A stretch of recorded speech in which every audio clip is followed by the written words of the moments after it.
আজকে একটা পরিচিত আয়াত পড়েছি, এটা আমার মনে হয় এখানে ছোট বড় নারী পুরুষ প্রায় সবার মুখস্থ আছে, অথচ এর ভেতরে কি আছে অনেকে আমরা জানি না। কাবা শরীফ তাওয়াফ করার সময় রুকনি ইয়ামিনি থেকে হজরে আসওয়াদ যে পাথর, এই জায়গাটা এটা পার হওয়ার সময় দেখলাম লক্ষ লক্ষ হাজী সাহেবরা এটা পড়ছে। চিন্তা করলাম এই দোয়া তো বাংলাদেশেও সবাই পড়ে, নামাজের পরেই পড়ে, রব্বানা আতিনা ফিদ দুনিয়া হাসানা, অথচ এইটা এখানেও পড়ছে। কি আছে এর ভেতরে? যতগুলো তাফসীর আমার আয়াতে ছিল সব মিলালাম, মিলিয়ে দেখি আল্লাহ পাক দুনিয়া আখিরাত সব এই রব্বানা আতিনা ফিদ দুনিয়া হাসানার ভেতরে ঢুকিয়ে রেখেছে। এবার আসেন আমরা তাফসীরুল কোরআন মাহফিল লেখা তাফসীর আকারে কথা বলার চেষ্টা চালাই, জবান খুলে পড়ে না আউযু বিল্লাহি মিনাশ শাইতানির রাজিম, বিসমিল্লাহির রহমানির রহিম। ومنهم من يقول ربنا آتنا في الدنيا حسنة। এ পর্যন্ত থাক। সূরা বাকারা 201 নম্বর আয়াত। কোরআনের যত আয়াত আমি পড়েছি, আয়াতটা আমার কাছে এখনো পর্যন্ত আশ্চর্যই লাগে যে আল্লাহ এত কথা এর ভেতরে, অথচ বাংলাদেশের 100 জনের 98 জন এই আয়াতটা বোঝে না, খালি দোয়াই করে যায়। একবার শুনেছিলাম একটা ইমাম সাহেব নাকি দোয়া করছে, রব্বি হাবলি মিনাস সালিহিন। এক যুবক বলছে, হুজুর কত বছর নামাজ পড়ি আপনার পেছনে, শুধু একই দোয়া করেন আর দোয়া পান না। কি দোয়ার ভেতরে কি আছে, এর মানে কি? ইমাম সাহেব বলছে, আমি জানি না। জানে না মানে? সারা জীবন আপনার পেছনে নামাজ পড়ে একই দোয়া পড়েন, রব্বি হাবলি মিনাস সালিহিন। এই দোয়ার মানে জানেন না? কি করে পড়েন আপনি? আমি জানি না। তাই বড় আলেমের কাছে বলছে, আমাদের ইমাম এই দোয়া পড়ে, দোয়ার মানে কি? ইমাম বলছে, এটা শুধু দোয়া না, এটা কোরআনের আয়াত। আল্লাহর কাছে বলা হচ্ছে, আল্লাহ তুমি আমাকে নেককার সন্তান দান করো। যুবক মনে করছে ইমামের বাড়ি সেই নোয়াখালী, এ মনে হয় ছেলে মেয়ে হয় না, এই জন্য এই দোয়া করে। ডাক দিয়ে বলছে, মুরব্বি আপনার ছেলে মেয়ে কয়টা? 11টা। প্রতিদিন যে দোয়া পড়ে, আপনি দোয়ার মানে জানেন? যে না, আমি আলেমের কাছে জিজ্ঞাসা করে আসলাম, দোয়ার মানে আল্লাহ একটা নেককার সন্তান দাও। আপনি 11টা হয়ে গেছে, এর বড় আপনি দোয়া করেন, আপনার লজ্জা আছে? ইমাম সাহেব বলছে, বাবাজি দোয়ার মানে এই, আমি যদি আগে জানতাম তো 10 বছর আগে দোয়া বাদ দিতাম। আমি তো জানি না যে দোয়ার ভেতরে কি আছে, পড়িয়েই যায়, আল্লাহ দিয়েই যায়। আমি একটা হওয়ার পরে তো দোয়া বন্ধ করে দিতাম। আমি তো জানি না যে আসলে দোয়া কি, আমি আন্দাজে পড়ি, আল্লাহ আন্দাজে দিয়েছে। এই যে রব্বানা আতিনা ফিদ দুনিয়া পড়ছেন, আপনি কি পড়েছেন এতদিন পর্যন্ত জানেননি, অথচ আমার দৃষ্টিতে মনে হচ্ছে সব আল্লাহ এর ভেতরেই দিয়ে রেখেছেন। আমিনুহুম মান ইয়াকুলু রব্বানা। হে নবী, দুনিয়ায় অনেক মানুষ এমন আছে, তারা বলছে, বলবে। ইয়াকুলু মুজারে বর্তমান ভবিষ্যৎ, প্রেজেন্ট ফিউচার। অনেক মানুষ আছে তার ভেতরে বলছে, বলবে। এই মানুষের ভেতরে আমরাও আছি না নেই? এই যে হোম শব্দটা আছে, এটা জমির বহুবচন। মানুষের ভেতরে অনেক মানুষ, নারী পুরুষ আছে, তারা বলে, আল্লাহ আতিনা আমাদেরকে দাও ফিদ দুনিয়া হাসানা, দুনিয়ার কল্যাণ। এই হাসানা শব্দের ভেতরে আমি প্রায় 33টার উপরে অর্থ পেয়েছি। হাসানা মানে নিরাপত্তা, শান্তি, স্বস্তি, কল্যাণ। কত অর্থ আছে এর ভেতরে, শুধু আমরা একটা শব্দ দিয়ে দোয়া করি, রব্বানা আতিনা ফিদ দুনিয়া হাসানা। আল্লাহ পাক বলেন এই দোয়া যদি মনে করো কবুল হয়ে গেছে, তাহলে দুনিয়ার হাসানা, কল্যাণ যে তুমি চাইলে আমার কাছে 10টা জিনিস যদি তুমি পেয়ে থাকো, তুমি বিশ্বাস করো তোমার দোয়া কবুল হয়েছে। প্রাণ প্রিয় রংপুর বিভাগের মানুষেরা, আপনাদের এলাকার মানুষকে যতই মফিজ বলুক না কেন, সারা বাংলাদেশের মানুষ এই বিভাগের মানুষগুলোকে মন থেকে ভালোবাসে। কারণ এই মানুষগুলো একেবারে সহজ সরল, মানে এমন সহজ সরল, শুধু বিড়ি খাওয়া ছাড়া কিছুই জানে, শুধু বিড়ি খাওয়া। তারপরও ভালো, আলহামদুলিল্লাহ। শহরের মানুষ যারা, এরা কমার্শিয়াল হয়। আর আপনারা যারা এই বিভাগে আছেন, চাচা এরশাদের বদৌলতে আল্লাহ রাব্বুল আলামিন তার এই গোলামকে যেন জান্নাতুল ফেরদাউস দান করেন, তার জীবনের ভালো কাজগুলো আল্লাহ মঞ্জুর করেন। অন্যায় যদি কিছু করে থাকে, অন্যায় সেরকম না, একটু বিয়ে করতে বেশি, অসুবিধা নেই, আমাদের চাষি বেড়িয়েছে। আল্লাহ তার জীবনের অন্যায় যেগুলো আছে এগুলো যেন মাফ করে দেন। তাকে জান্নাত দিলে রংপুরের মানুষের ক্ষতি হবে? আলহামদুলিল্লাহ, আল্লাহ তাকে যেন মাফ করে দেন। এ বিভাগে আমাদের প্রধানমন্ত্রীর শ্বশুর বাড়ি। আজকে যে আয়াত পড়েছি, আয়াতের ভেতরে আমাদের প্রধানমন্ত্রীর প্রায় নাম ছিল শুধু হাসানার জায়গায় হাসিনা, জেরটা দিয়ে দিলেই হয়ে যেত। হাসানা মানে কল্যাণ, আর হাসিনা মানে সুন্দরী।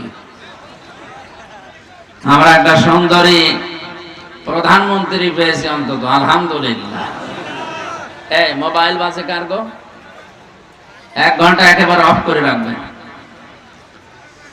দল মত নির্বিশেষে কোরআনের এই অনুষ্ঠানে যারা এসেছেন এই দিনের বেলা, হাজারো কাজ ছিল আপনাদের, সব মাইনাস করে আমার তো মনে হচ্ছে এখন এই রংপুর বিভাগের যুবকেরা যেভাবে কোরআনে কারিমের জন্য পাগল, বিশ্বনবী যদি আজ এই জামানায় থাকতেন, মুহাম্মদুর রাসূলুল্লাহকে জীবন দিয়ে হলেও আপনারা পাহারা দিতেন। সুতরাং এই ময়দানে যারা এসেছি, কোরআনের জন্য এসেছি, নাকি অন্য কোনো উদ্দেশ্য আমাদের নেই। এই জন্য খুশি হয়ে বলছে আলহামদুলিল্লাহ। দরুদ আর সালাম পড়ছে আমাদের নবী মুহাম্মদ রাসূলুল্লাহ সাল্লাল্লাহু আলাইহি ওয়াসাল্লামের প্রতি, যার আনিত আদর্শ ছিল একমাত্র এই পৃথিবীর মানুষের জন্য গ্রহণযোগ্য, অনুকরণীয়, অনুসরণীয়। পৃথিবীতে এমন কোন মানুষ নেই যাকে মেনে নিলে অন্ধভাবে মানা যায় না, কেউ নেই অন্ধভাবে মানার মতো। শুধু মুহাম্মদুর রাসূলুল্লাহকে শুধু অন্ধভাবে মানা যায়, বিশ্বাস করা যায়, আপনি চোখ কান বুঝে মেনে নিতে পারেন। কারণ তার 63 বছরের জীবনে একটা মিথ্যা কথা ছিল না। সুবহানাল্লাহ বলতে পারেন না? আপনি কি মনে হয় আপনার 63 বছরের জীবনে একটা মিথ্যা কথা বলেনি? আমার মনে হয় আমার 33 বছরে যাদের বয়স এখানে আমার মতো আছে, 33 লক্ষ মিথ্যা কথা হয়ে গেছে। কি জীবন বানিয়েছিলেন বলেন তো? 33 বছর না, 63 বছরের জীবন পার করে ফেলেছেন, জীবনে একটা মিথ্যা পাওয়া যায়নি। দুনিয়ার যে কোন পর্যায়ের মানুষ যদি তাকে অনুসরণ করতে চায়, তাকে পাওয়া যাবে না? পাওয়া যাবে না? কোন শ্বশুর যদি কেউ বলে যে আমি শ্বশুর হয়েছি, আমি কেমন শ্বশুর হব, বিশ্বনবী নিজে শ্বশুর হয়ে দেখিয়েছিলেন। নিজের মেয়ে ফাতেমাতুজ জাহরাকে যখন শ্বশুর বাড়িতে পাঠাবেন, ডাক দিয়ে বলেছেন, মেয়ে আমার, জীবনের চাইতে তোমারে আমি ভালোবাসি বেশি। বাড়িতে যতদিন ছিলে আমি দেখে শুনে রেখেছিলাম, যতটুকু চাহিদা আমার কাছে ছিল আমি সাধ্যমতো পূরণ করার চেষ্টা করেছি। আজকে একটা নতুন পৃথিবীতে তোমাকে পাঠাচ্ছি, সাবধান আমার জামাই আলী যেন সাইজ কোনো কাজে কষ্ট না পায়। ও বাংলার শ্বশুর যারা আছেন, তারা এই হাদিস থেকে কি নিলেন? মেয়েকে আপনি বিয়ের দিন যদি জামাইয়ের হাতে তুলে দেওয়ার সময় কথাটা বলতে পারতেন, মা 18 বছর 20 বছর 25 বছর আমার বাড়িতে ছিলে, যা চেয়েছো যা করেছো আমি মেনে নিয়েছি। আজকে একটা নতুন পৃথিবীতে পাঠালাম, ওখানে কিন্তু আমার মতো বাবা পাওয়া যাবে না, তোমার মায়ের মতো এরকম মা ওখানে পাওয়া যাবে না। যে দুনিয়ায় তোমারে পাঠালাম নতুন জগতে, কোনদিন যেন অন্তত জগতের স্বামী যিনি মালিক, যিনি ওই সংসারের যিনি মালিক তোমার স্বামী, এই স্বামীর সাথে জায়েজ কোনো কাজে কষ্ট দিবা না। শ্বশুরদের দায়িত্ব এইটাই ছিল।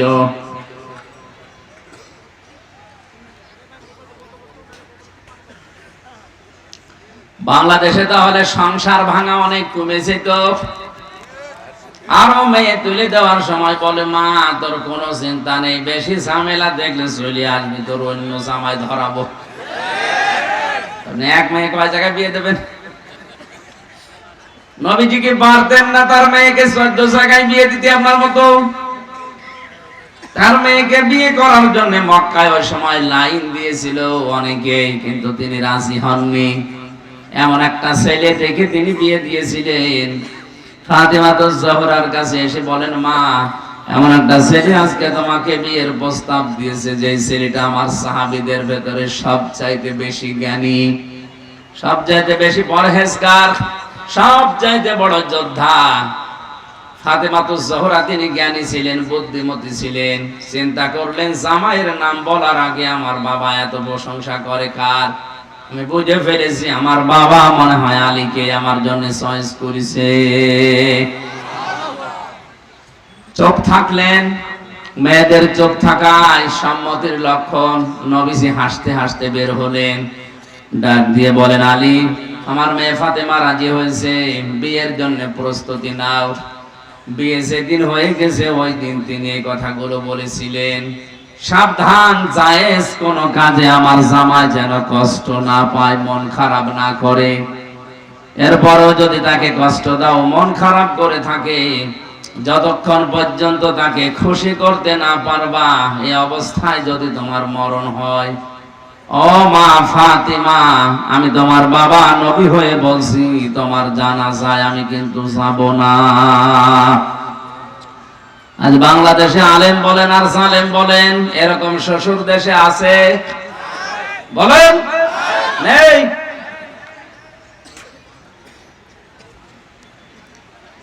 মেয়েকে আপনি সাহস দিয়ে তার সংসারটা জাহান্নাম বানাচ্ছেন। কারণ যেই পরিবারে যেই মেয়েটা স্বামীর উপরে উপরে চলে, ওই পরিবার আর শান্তি থাকে না।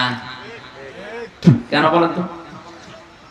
কোরআনে কারীম জানিয়েছে, রিজালু কাওয়ামুনা আলান নিসা বিমা ফাদ্দালাল্লাহু বা'দাহুম আলা বা'দ ওয়া বিমা আনফাকু মিন আমওয়ালিহিম। সূরা নিসার 34 নম্বর আয়াতের প্রথম অংশে আছে, আল্লাহ পাক বলেন, আমি পুরুষদেরকে বানিয়েছি অভিভাবক, গাইডলাইন দাতা, সে গাইড দেবেন। আপনার মেয়েই যদি জামাইকে গাইড দেয়, তাহলে তো আয়াত পুরো উল্টিয়ে যায়। আপনি আল্লাহর আয়াতকে উল্টিয়ে আপনার মেয়েকে শান্তিতে রাখতে পারবেন? এক কথা বলেন না কেন? এই জন্য আজ অধিকাংশ পরিবারে শান্তি নেই। বাবা আর মা মনে করে, আমার মেয়ে যদি ছোট হয়ে থাকে মনে হয় কষ্টে থাকবে। কে বলেছে আপনাকে?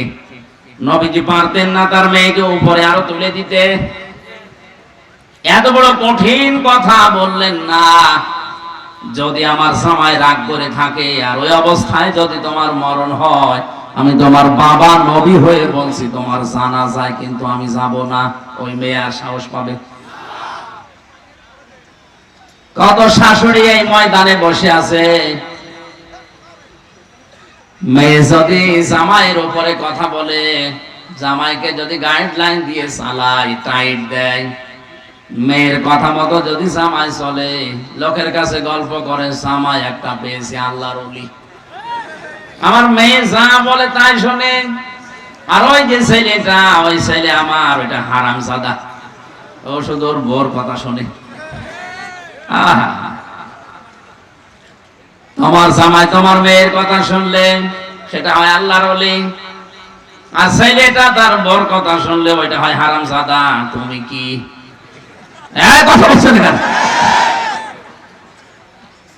পৃথিবীর এমন কোন দিক বিভাগ নেই যেখানে নবীকে অনুসরণ করা যায় না। এ তো শ্বশুরের কথা বললাম। বিশ্ব নবী রাষ্ট্রপ্রধান ছিলেন, বাড়ির কর্তা ছিলেন। কাজের লোকদের সাথে, কাজের মেয়েদের সাথে, ড্রাইভারের সাথে কি করে ব্যবহার করা লাগে নবী নিজে দেখিয়েছেন। সিরাত ইবনে হিশাম থেকে বলছে, হযরতে যায়েদ ইবনে হারেসা তার ভাগ্য তাকে নবীজির কাছে পৌঁছিয়ে দিয়েছে। ওই জামানায় মানুষ গরু ছাগলের মতো হাটে বিক্রি করত মানুষেরা। খাদিজাতুল কুবরা টাকা পয়সা দিয়ে যায়েদকে কিনে এনে নবীর বাড়িতে বললেন আপনি খেদমত করবেন। 7 দিন পরেই হযরতে যায়েদের পিতা আর চাচা এসেছে। ডাক দিয়ে বলে, ইয়া রাসূলুল্লাহ, জানতে পেরেছি আমাদের সন্তান যায়েদ আপনার কাছে আছে, দয়া করে তাকে ফেরত দেন। নবীজি বলেন, যায়েদ যদি যেতে চায় আর যদি তোমাদের চিনতে পারে আমার কোনো অসুবিধা নেই, বাধা নেই, কিন্তু যায়েদ যদি যেতে না চায়, চিনতে না পারে, আমি তাকে জোর করে দেব না। বাবা বললেন, অবশ্যই আপনি যুক্তিপূর্ণ কথা বলেছেন। হযরতে যায়েদকে নিয়ে আসা হয়েছে। নবীজি বললেন, যায়েদ এদেরকে চেনো? হযরতে যায়েদ ওদের দিকে তাকিয়ে বলে, হে রাসূল, এটা আমার বাবা আর এটা আমার চাচা। বাবা আর চাচা দুইজন মিলে হাত চেপে ধরে বলছে, যায়েদ তাড়াতাড়ি বাড়ি চলো, তোমার মা কাঁদতেছে। বাড়িতে সম্পদ আছে সব তোমাকে দিয়ে দেব। হযরতে যায়েদ ওই সময় যে কথা বলেছিলেন, আজ আমাদের বাড়িতে যারা কাজ করে, দোকানে যারা কর্মচারী আছে, যারা ড্রাইভার, যারা অধীনস্থ আছে, সত্যি এরা যদি আপনার সম্পর্কে কথা বলতে পারে, আপনি বুঝবেন যে আপনি ভালো মানুষ। আর যদি উল্টা পাল্টা বলে, আপনি যতই নামাজ পড়েন, যতই রোজা রাখেন, বড় বড় দাড়ি রাখেন, বুঝবেন আপনার চরিত্রে সমস্যা আছে। হযরতে যায়েদ ওই দিন বলেছিলেন, হে আমার বাবা, হে আমার চাচা, বাড়িতে যে সম্পদ আছে ওগুলো তো দূরের কথা, তাম দুনিয়াও যদি আমার নামে লিখে দেন, এই লোকটার কাছে 7 দিন আমি আছি, যে ব্যবহার পেয়েছি তাম দুনিয়া দিলে ওই লোককে ছেড়ে যাওয়া যায় না। কি ব্যবহার পেয়েছিলেন 7 দিনে? আপনার দোকানের কর্মচারী যেটা আছে, ওরা যদি একদিন গোপনে ডাক দিয়ে বলেন, এই বাবা, তোরে আমি 20 লাখ টাকা দেব, তুই কি চলে যাবি? ও বলবে, শয়তান, তোর টাকা লাগবে না, তুই আমারে ছেড়ে দে। আমার চরিত্র কোথায় গিয়ে পৌঁছেছে? আজ অনেক উপরের অফিসার যারা, আমি অধিকাংশ বিদায় অনুষ্ঠানে গিয়েছি, আমি নাম নিলাম না, কুষ্টিয়ার এক এসপি সাহেবকে বিদায় অনুষ্ঠানে কোরআন তেলাওয়াত করার জন্য নিয়েছি। তেলাওয়াত করার পরে পেছনে বসে আছি, উনি বলছে, আমি তো আজকে কর্মজীবন শেষ করে চলে যাব। পেছনে যে পুলিশ কনস্টেবল বসে আছে, আমার কানের কাছে মুখ নিয়ে বলছে, আল্লাহ, ও শয়তান মরে না কেন? আপনি কর্মস্থল থেকে বিদায় নেওয়ার সময় তো অধীনস্থ মানুষেরা কান্নাকাটি করার কথা, আর ওরা যদি বলে আল্লাহ, ও শয়তান মরে না কেন, বুঝতে হবে আপনার আচরণ কেমন ছিল, আপনি নিজেই জানতেছেন। অধীনস্থ মানুষগুলো যদি এই কথা আপনার সম্পর্কে বলে, আল্লাহ কি বলবে, আপনি নিজেই বলেন। এজন্য কিয়ামতে যে 2 জনের সাক্ষী বেশি নেওয়া হবে, তার ভেতরে একজন হচ্ছে অধীনস্থ যারা কাজ করে খায়, 2 নম্বরে আপনার স্ত্রী। আল্লাহ আমাদের চরিত্র সংশোধন করার তৌফিক, রাসূলুল্লাহকে দেখে করার তৌফিক দেন, বলেন আমিন। আজকে একটা পরিচিত আয়াত পড়েছি, এটা আমার মনে হয় এখানে ছোট বড় নারী পুরুষ প্রায় সবার মুখস্থ আছে, অথচ এর ভেতরে কি আছে অনেকে আমরা জানি না। কাবা শরীফ তাওয়াফ করার সময় রুকনি ইয়ামিনী থেকে হজরে আসওয়াদ যে পাথর, এই জায়গাটা, এটা পার হওয়ার সময় দেখলাম লক্ষ লক্ষ হাজী সাহেবরা এটা পড়ছে। চিন্তা করলাম, এই দোয়া তো বাংলাদেশেও সবাই পড়ে, নামাজের পরেই পড়ে, রব্বানা আতিনা ফিদ দুনিয়া হাসানা। অথচ এইটা এখানেও পড়ছে, কি আছে এর ভেতরে? যতগুলো তাফসীর আমার আয়াতে ছিল সব মিলালাম, মিলিয়ে দেখি আল্লাহ পাক দুনিয়া আখিরাত সব এই রব্বানা আতিনা ফিদ দুনিয়া হাসানার ভেতরে ঢুকিয়ে রেখেছে। এবার আসেন আমরা তাফসীরুল কোরআন মাহফিল লেখা তাফসীর আকারে কথা বলার চেষ্টা চালাই, জবান খুলে পড়ে না আউযু বিল্লাহি মিনাশ শাইতানির রাজিম। বিসমিল্লাহির রহমানির রহিম। ومنهم من يقول ربنا آتنا في الدنيا حسنة। এ পর্যন্ত থাক। সূরা বাকারা 201 নম্বর আয়াত। কোরআনের যত আয়াত আমি পড়েছি, আয়াতটা আমার কাছে এখনো পর্যন্ত আশ্চর্যই লাগে যে আল্লাহ এত কথা এর ভেতরে, অথচ বাংলাদেশের 100 জনের 98 জন এই আয়াতটা বোঝে না, খালি দোয়াই করে যায়। একবার শুনেছিলাম একটা ইমাম সাহেব নাকি দোয়া করছে, রব্বি হাবলি মিনাস সালিহিন। এক যুবক বলছে, হুজুর কত বছর নামাজ পড়ি আপনার পেছনে, শুধু একই দোয়া করেন আর দোয়া পান না। কি দোয়ার ভেতরে কি আছে, এর মানে কি? ইমাম সাহেব বলছে, আমি জানি না। জানে না মানে? সারা জীবন আপনার পেছনে নামাজ পড়ে একই দোয়া পড়েন, রব্বি হাবলি মিনাস সালিহিন। এই দোয়ার মানে জানেন না? কি করে পড়েন আপনি? আমি জানি না। তাই বড় আলেমের কাছে বলছে, আমাদের ইমাম এই দোয়া পড়ে, দোয়ার মানে কি? ইমাম বলছে, এটা শুধু দোয়া না, এটা কোরআনের আয়াত। আল্লাহর কাছে বলা হচ্ছে, আল্লাহ তুমি আমাকে নেককার সন্তান দান করো। যুবক মনে করছে ইমামের বাড়ি সেই নোয়াখালী, এ মনে হয় ছেলে মেয়ে হয় না, এই জন্য এই দোয়া করে। ডাক দিয়ে বলছে, মুরব্বি আপনার ছেলে মেয়ে কয়টা? 11টা। প্রতিদিন যে দোয়া পড়ে, আপনি দোয়ার মানে জানেন?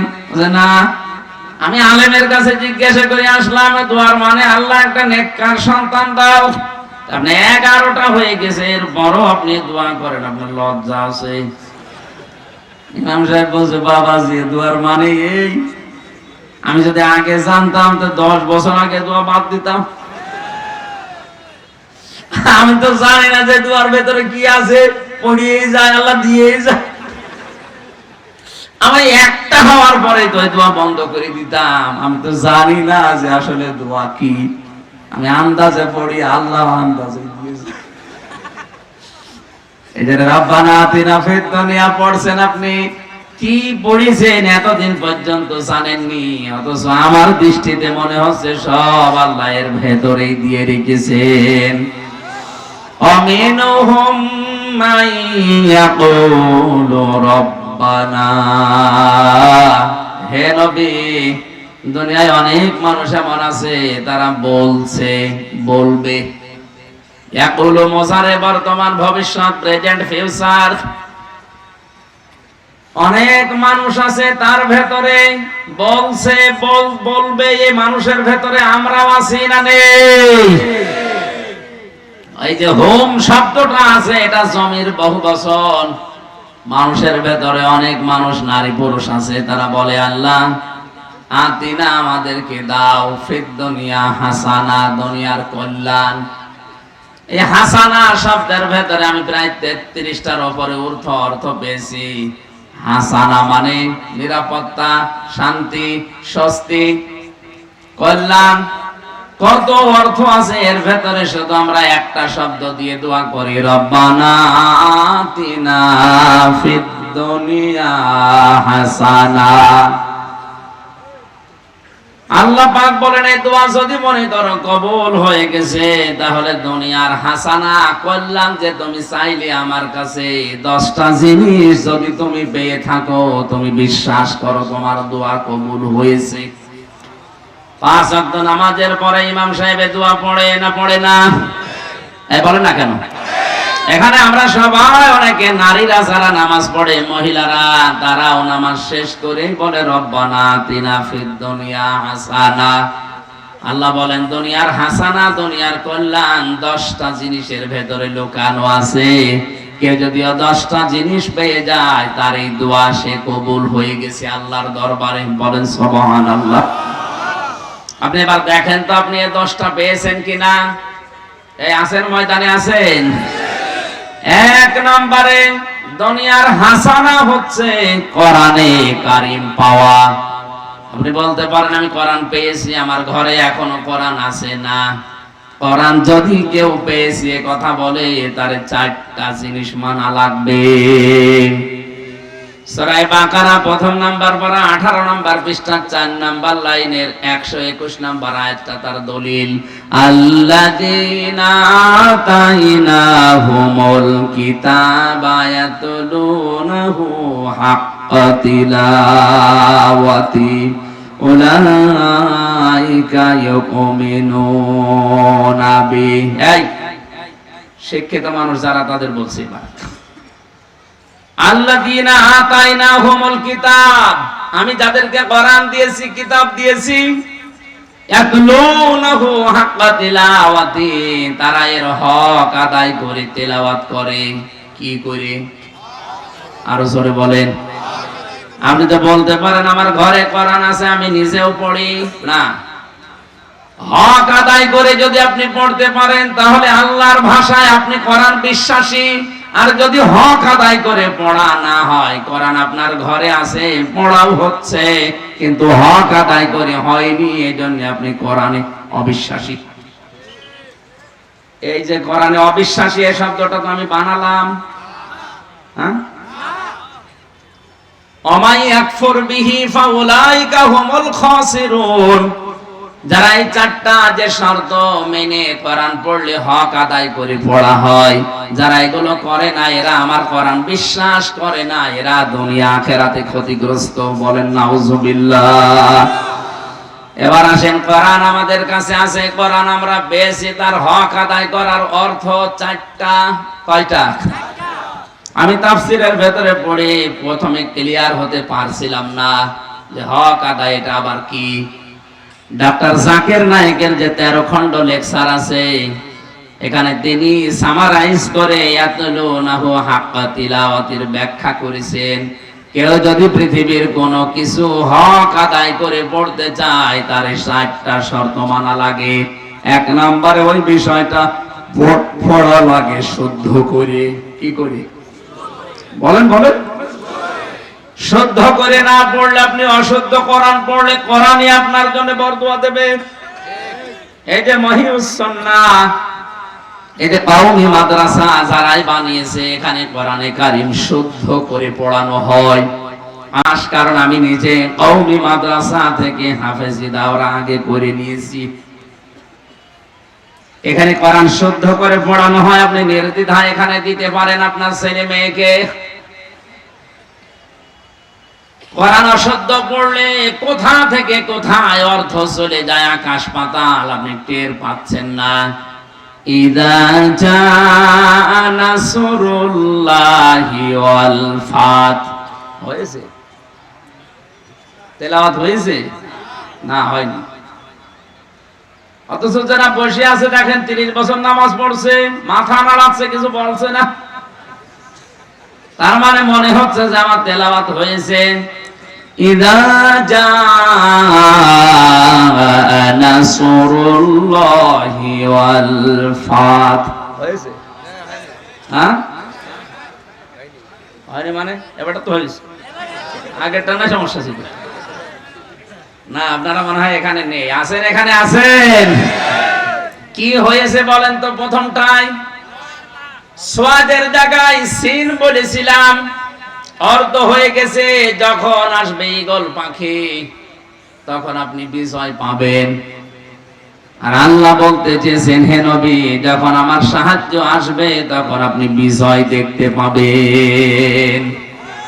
কোথায় আল্লাহর সাহায্য আর কোথায় ঈগল? আকাশ পাতাল পাল্টিয়ে গেছে শুধু একটা অক্ষর উচ্চারণের কারণে। কথা বলছেন না কেন? সূরা ফাতিহা যারা পড়ে এখানে বসে বসে আলহামদুলিল্লাহি রাব্বিল আলামিন হয়েছে না মানে হয়েছে এবার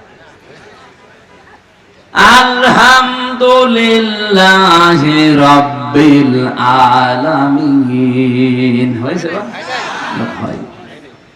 আগেরটা হয়েছে কেন হামদ শব্দটা ভেতর থেকে উচ্চারণ করা লাগে কারণ হামদ আর হাম ছোট হার বড় হাতিরে আকাশ পাতাল হয়ে যাচ্ছে হামদ মানে প্রশংসা আর হামদ মানে ধ্বংস হওয়া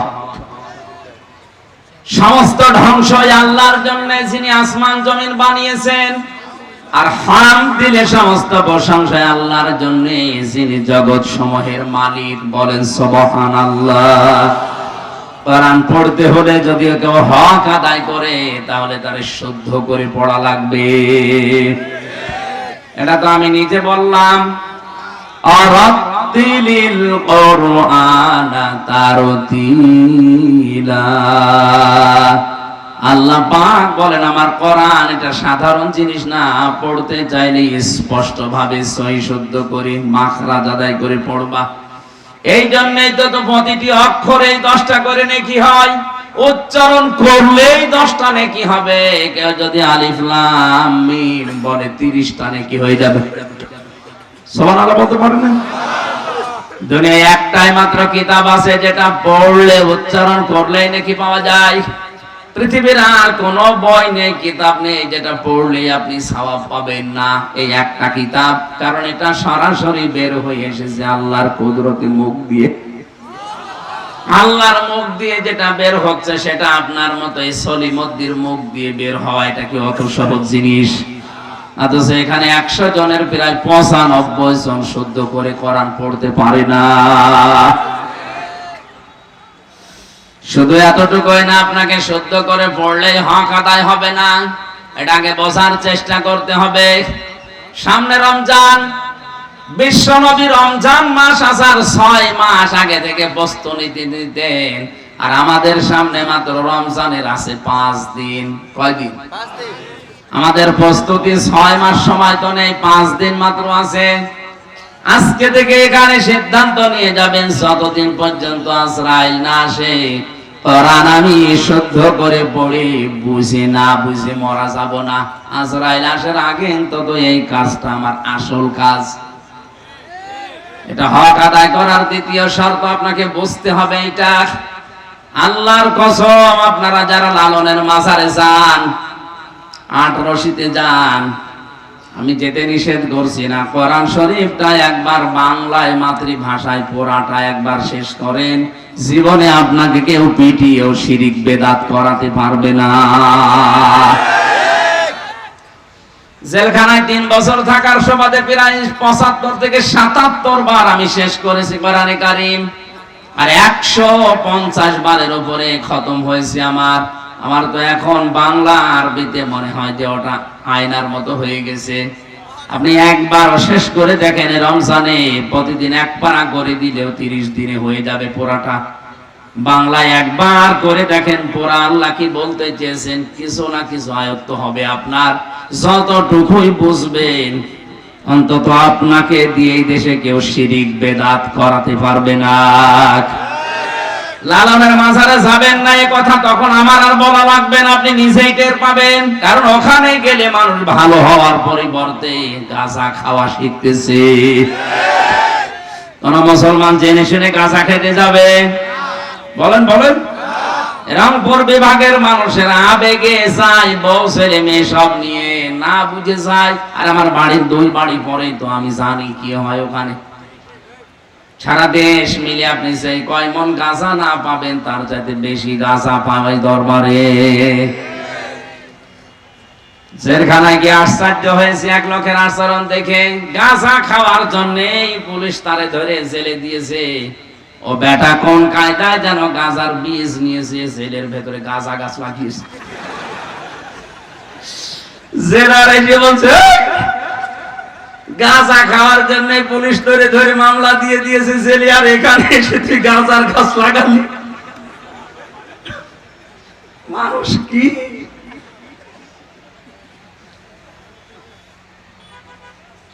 আশা করছে 2 নাম্বার শর্ত আপনি মানবেন। 3 নাম্বার শর্ত হচ্ছে এটা শুধু বুঝলে হবে না, যতটুকু জ্ঞান এখান থেকে আপনি অর্জন করবেন ওইটা আপনার প্র্যাকটিক্যাল লাইফে মানবেন। এটা শর্ত নাম্বার 3। 4 নাম্বার যে জ্ঞান আপনি মানছেন নিজে মানলে হবে না, এটা মানুষের কাছে পৌঁছিয়ে তাকে মানানোর ব্যবস্থা করা লাগবে। কোরআন হক আদায় করার অর্থ কয়টা? আরো জোরে, জোর হলো না। 1 নাম্বার শুদ্ধ করে পড়া, 2 নাম্বার বোঝা, 3 নাম্বার ওটা নিজে মানা, 4 নাম্বার মানুষকে মানানো। এরাই আমার কোরআন বিশ্বাস করে। আর এই 4টা শর্ত যারা মানে না আমার কোরআন, তারা বিশ্বাস করে না। এই আয়াতগুলোকে আল্লাহ নাযিল করেছেন, আমি এখন বানালাম। আপনি বলেন তো এই হিসাবে বাংলাদেশে এখন আল্লাহর কোরআনে বিশ্বাসী মানুষ বেশি না কম? কম মানে 100 জনের 5 জন হবে না। এক কথা বলে না কেন? তাহলে আপনি রব্বানা আতিনা ফিদ দুনিয়া হাসানা দোয়া করে দোয়া তো মাঠে মারা যাচ্ছে, কারণ এই দোয়ার প্রথম দুনিয়ার হাসানায় আল্লাহ দিয়েছেন যারা কোরআন পেয়েছে আর এই 4টা হক আদায় করেছে এরা দুনিয়ার হাসানা পেয়েছে। আপনি পেয়েছেন না? পাননি। 2 নম্বরে দুনিয়ার হাসানা হচ্ছে কোরআনের, শুধু কোরআন পেলেই হবে না, কোরআনের হেদায়েত পাওয়া লাগবে। আরে ভাই, কোরআন তো আবু জেহেলও পেয়েছিল, আবু বকরও পেয়েছিল। 2 জনের নামের আগে আবু আছে। এক আবু বকর কোরআন পেয়ে কোরআনের হেদায়েতের দ্বারা তিনি 0 থেকে হিরো হয়ে জান্নাতি মানুষ হয়ে গেছে। কথা বললেন না কেন? আর আবু এর নামে আবু আছে, ও কোরআন শুনেছে নবীর মুখে, ও কোরআন পেয়েছে, কোরআনের হেদায়েত পায়নি, ও ছিল হিরো, আল্লাহ ওকে একেবারে 0 বানিয়ে দিয়েছে। এই 2 জনের নাম যে বললাম, 2 জনেই তো মানুষ ছিল। হযরতে আবু বকর সিদ্দিক তিনি হিরো 0 থেকে কোথায় চলে গেছেন, হযরতে ওমর 0 থেকে কোথায় চলে গেছেন। তামাম দুনিয়ায় আর এদের মতো হিরো এখন আর আসবে? আরো জোরে বলেন, আসবে না। কিন্তু যে লোকটা হিরো ছিল, প্রধানমন্ত্রী ছিল দেশের, আল্লাহ তাকে এত চিরনিতে নিচে নামিয়েছে, 0 বানিয়ে দিয়েছে। ওর বাড়ি পর্যন্ত, বাসস্থান পর্যন্ত পায়খানা। এখন কাবা শরীফ তাওয়াফ করার পরে উপর দিয়ে ঘুরছিলাম, হঠাৎ আমার পেটে ব্যথা করছে। পুলিশকে ডাক দিয়ে বললাম, ভাই এতক্ষণ তো ভালো ছিলাম, হঠাৎ আমার পেটে ব্যথা করছে, কারণ কি?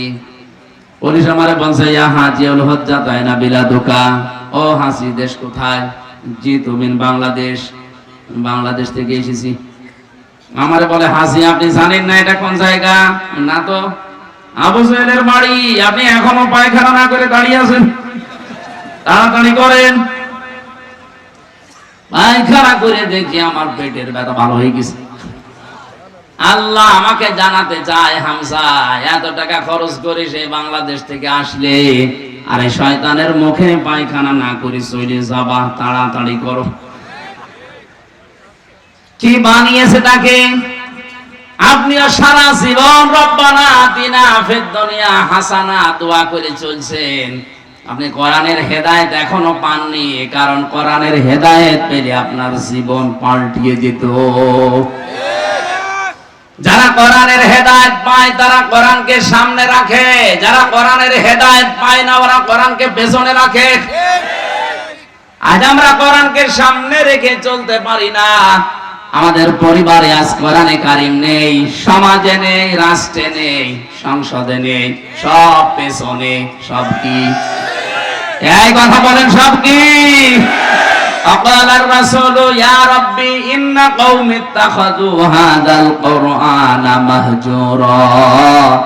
আল্লাহ পাক বলেন, কিয়ামতে নবী নিজে কোরআন হাতে নিয়ে আমার সামনে মামলা দেবে। রব্বুল আলামিন দাঁড়ান, আমি কোরআন রেখে এসেছিলাম এদের কাছে, সামনে না রেখে এরা পেছনে রেখে দিয়েছে। পেছনে রাখার অর্থ হলো এই কোরআনকে এরা গুরুত্ব দেয়নি, দাম দেয়নি, অনর্থক মাহজুরা। নিরর্থক জিনিস ভেবে পেছনে ফেলে রেখেছে, শুধু সোমা দিয়ে টাকের উপরে রেখে দিত, অথচ এর ভেতরে বর্ণিত যে বিধান আছে একটাও এর জীবনে ছিল না। আমি আজ তোমার দরবারে কোরআন হাতে নিয়ে এদের বিরুদ্ধে মামলা দিলাম। রংপুরবাসী সত্যি করে বলেন, নবীজি যদি নিজে মামলা দায়ের করে, আরে আসামি যদি আমরা কেউ হয়ে যাই, জান্নাত আপনার কোন বাবা নিয়ে যাবে বলেন? এই জন্য কোরআন শুধু জমা খাওয়া না, শুধু তেলাওয়াত করা না, এখান থেকে হেদায়েত নেওয়া লাগবে। এক কথা বলেন, কোরআন থেকে যদি কেউ হেদায়েত নিতে না পারে, সে যেন বিশ্বাস করে নেয় সে জাহান্নামে যাওয়ার জন্য তৈরি হয়েছে।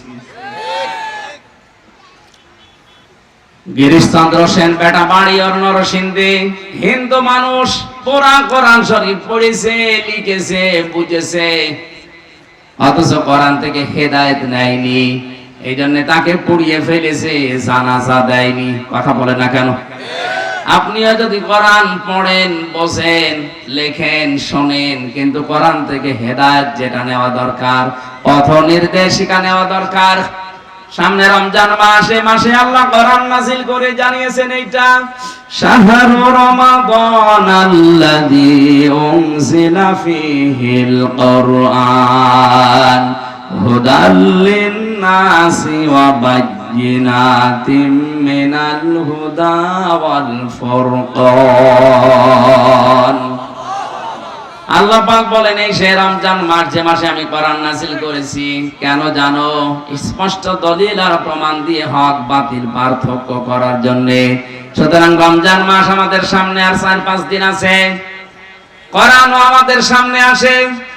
হক আর বাতিল পার্থক্য করে যদি বাকি জীবনটা আপনি চালাতে না পারেন, আপনি বিশ্বাস করে নিতে পারেন আপনি জাহান্নামের জন্য তৈরি হয়েছেন। এত শক্ত কথা আমি বলতাম না। কোরআন আল্লাহ এই ফ্রজ দিয়ে, এই ডোজ দিয়ে, এরকম আওয়াজ দিয়ে এই কথা বলেছেন, এই জন্য বললাম।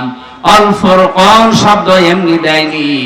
হক আর বাতিল যদি এখনো পার্থক্য করে বাকি জীবন চালাতে না পারেন, তে আপনি আর গরু বা কুকুর সমান। আল্লাহ হেফাজত করুন, বলেন আমিন। ফিদ দুনিয়া হাসানা কেউ যদি বলে আমার মোনাজাত কবুল হয়েছে, তাহলে সে কোরআন থেকে হেদায়েত নেবে। কোন জায়গা থেকে? 3 নম্বরে দুনিয়ার হাসানা, পরিশ্রম করতে পারা দুনিয়ার হাসানা। আজ আমরা অনেকে কাজ করে খেতে চাই না। পৃথিবীর কোন নবীর দিকে তাকাবেন আপনি, তাকান, প্রতিটি নবী দুনিয়ায় কাজ করে খেয়েছে। আজ যারা অনেকে আল্লাহর ওলি দাবি করে, আমরা দেখি এদের কোনো কাজ নেই, শুধু গাছতলায় আর আস্তানায় বসে বসে উহু উহু করছে। বিশ্বাস করেন, কোরআন সামনে নিয়ে বলছি, যাদের কোনো কাজ নেই এগুলো আল্লাহর ওলি, আল্লাহর বন্ধু না। আল কাসিবু হাবিবুল্লাহ, যারা কাজ করে খায় এরা আল্লাহর বন্ধু। বলেন সুবহানাল্লাহ।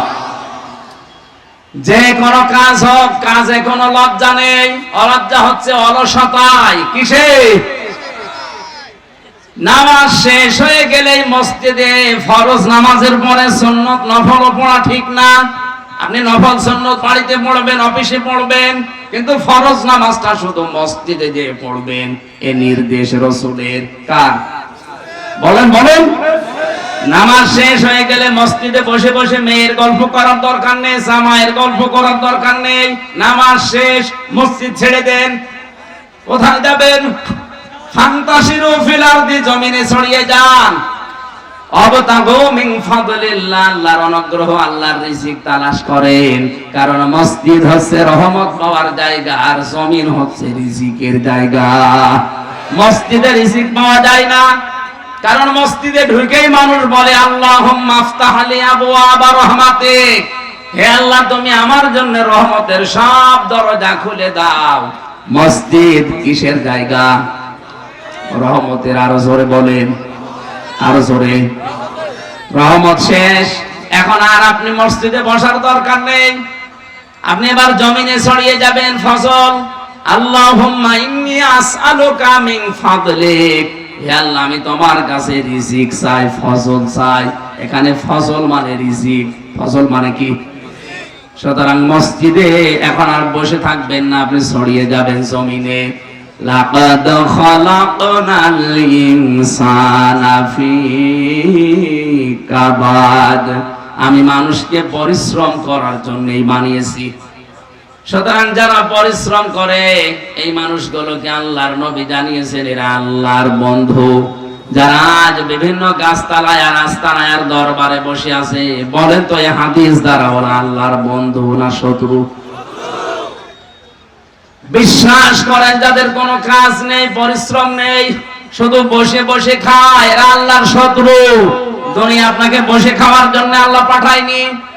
তাহলে যারা আজ পরিশ্রম করছেন, কাজ করে খাচ্ছেন, ফাঁকি দেন না, মানুষকে ঠকান না, এই মানুষগুলো বিশ্বাস করতে পারেন যে ফিদ দুনিয়া হাসানা, দুনিয়ার কল্যাণ চেয়েছেন, আল্লাহ আপনাকে ওটা দিয়ে দিয়েছে। 4 নম্বরে স্ত্রী যেন ভালো হয়, এটা দুনিয়ার হাসানা। ভালো স্ত্রী ওইটা যেটা সকাল বিকাল স্টার জলসা দেখে না। এখানে 100 জনের প্রায় 98 জনের বউ আমার মনে হয় ওই আসক্ত। স্টার জলসা, স্টার প্লাস জি বাংলা এগুলো দেখে কার বউ কার মেয়ে? একটু হাত তোলেন তো। এই এলাকায় মনে হয় ডিসলাইন না। কোন মুসলমান মেয়ের জন্য, বোনের জন্য, কোন মুসলমান মেয়ের জন্য, বোনের জন্য, মায়ের জন্য আল্লাহর কসম এই ভারতের এই 33টা যে সিরিয়াল এগুলো দেখা যায় নেই।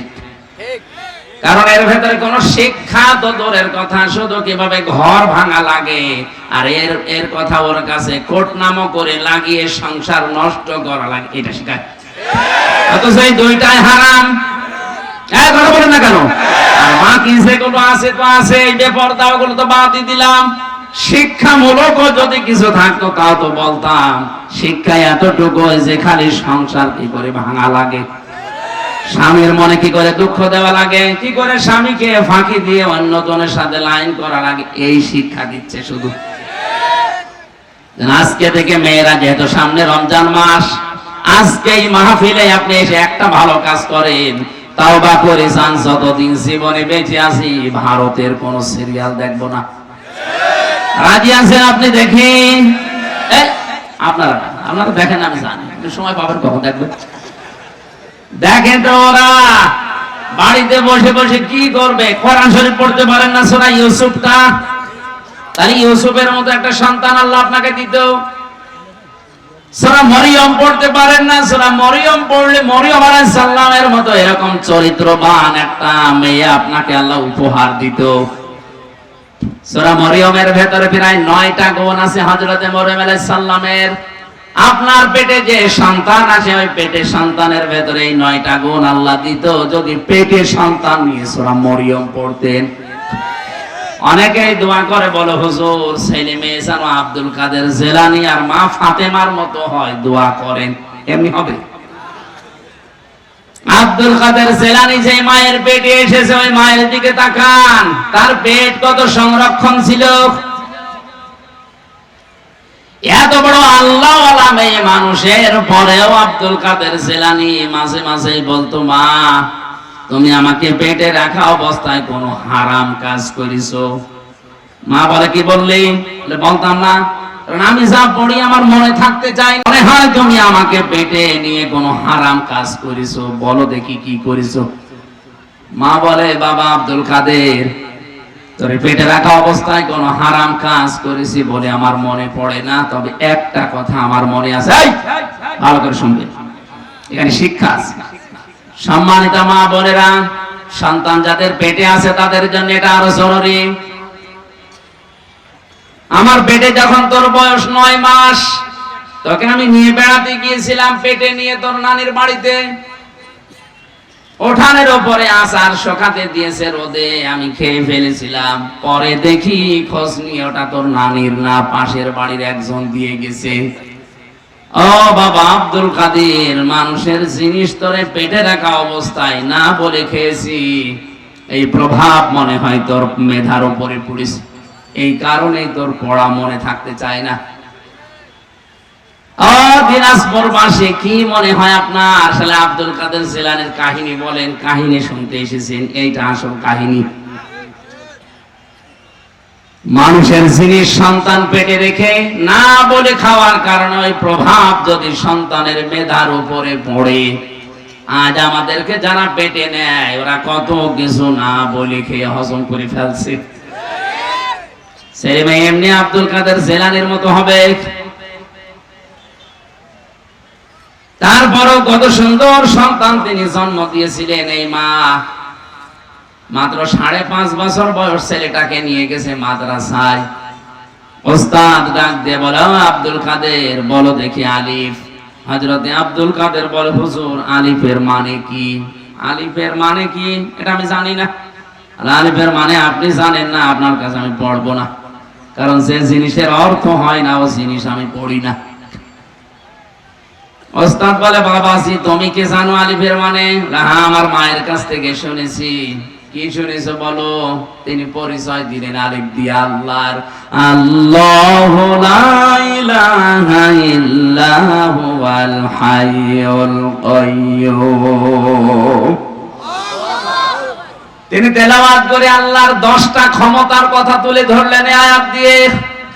তেলাওয়াত করতে করতে ওস্তাদকে 18 পারা পর্যন্ত তিনি শুনিয়েছেন। ওস্তাদ কান্না আরম্ভ করেছে। জিজ্ঞাসা করে, মা আপনার এই ছেলেটাকে মনে হয় কোন মাদ্রাসায় পড়িয়েছেন, এখন নিয়ে এসেছেন আমার কাছে পরীক্ষা করার জন্য? মা বলে, না, এই প্রথম নিয়ে আসলাম আপনার কাছে। ওস্তাদ বলে, মা আপনার এই ছেলেটার তো প্রায় 18 পারা কোরআন আয়ত্ত হয়ে গেছে। মা আমার কান্না আরম্ভ করলেন। ওস্তাদ বলে, আপনি কাঁদেন কেন? আপনার তো কপাল ভালো, খুশির বিষয়। বলে, না হুজুর, আমি কাঁদি এই কারণে, আমার আব্দুল কাদের যখন আমার পেটে ছিল প্রতিনিয়ত আমি কোরআন পড়তাম, ঘর ঝাড়ু দিয়েছি আমার মুখে আল্লাহর কোরআন, থালা বাসন ধুয়েছি আমার মুখে আল্লাহর কোরআন, রান্না বান্না করতাম আমার মুখে আমার আল্লাহর কোরআন থাকতো। এই সন্তানটা জন্ম নেওয়ার পর ফজরের নামাজ আদায় করে আমি একে পাশে বসিয়ে যখন তেলাওয়াত করতাম, আমার ছোট্ট সন্তান আমার মুখের দিকে তাকিয়ে মুখ মিলাতো। আমার আফসোস হয় জন্য আমি যদি আর একটু কষ্ট করে প্রতিনিয়ত কোরআনটা পুরা পড়তাম, আমার এতটুকু সন্তান 30 পারা কোরআনের হাফেজ হয়ে যেত। এমনি এমনি আল্লাহ সন্তান মায়ের পেটে দেয় না। এখানে বউ যেন ভালো হয়, এটা দুনিয়ার হাসানা, দুনিয়ার কল্যাণ। আজ আমাদের বউ ভালো কিনা বিশ্ব নবী জানিয়েছেন, যে লোকটা মহিলা মারা যাবে ওর লাশ থেকে যদি স্বামী মন থেকে বলতে পারে দুনিয়ার মানুষেরা আমার বউ কিন্তু আসলেই ভালো, আমার আল্লাহ পাক ওই মহিলাকে মাফ করে দেবে।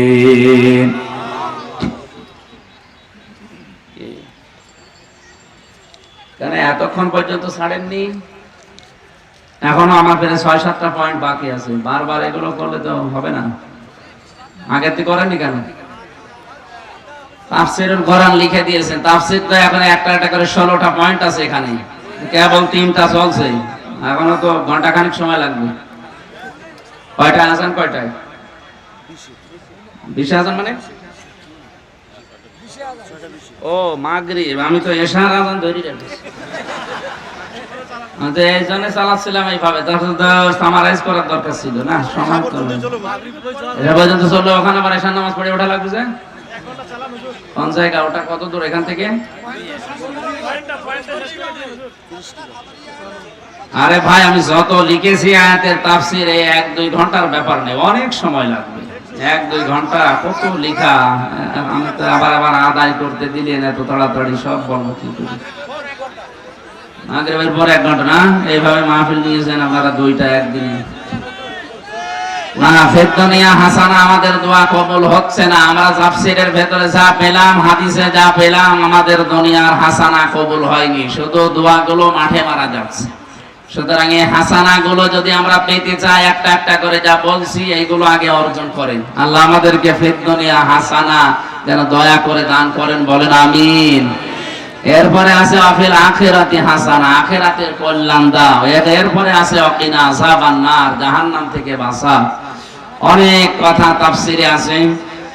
আগামীতে এই জায়গায় যদি কোনো জায়গায় নিয়ে আসেন, রাতের বেলা নিয়ে নেন। এই মেয়েদের পরকীয়া প্রেমের, এই যে পারিবারিক জীবনে যে সমস্যা চলছে, দাম্পত্য কলহ, মিল নেই স্বামী স্ত্রীর, এবং এর সমাধান দেওয়ার জন্য কি কি ঔষধ দরকার আমার এই বইতে আছে। এই বইতে তো 15-20টা বই আছে। যাওয়ার সময় নিয়ে স্ত্রীকে, নিজের মনকে, ফুফুকে, মেয়েকে এগুলো পড়াবেন, কাজে লাগবে। স্টেজে আছে, ওগুলো পরে নিয়েছেন। আমি এখন আদায় করবো কি করে, আমি তো জানি না। এটা টাকা পয়সা কালেকশন আসলে হয় না। এটা ওইরকম কালেকশনের বক্তা লাগে যারা হাওয়া দিতে পারে। ঠিক আছে, বাচ্চারা মাদ্রাসা যারা আছে ওরা ঢুকতেছে, দেন। আর মাদ্রাসার মাহফিলের জন্যই তো সমস্যা। এই ওনারা যারা যাচ্ছে ভেতরে, ওনাদের কাছে সমর্থ অনুযায়ী দিয়ে দেন, দেন।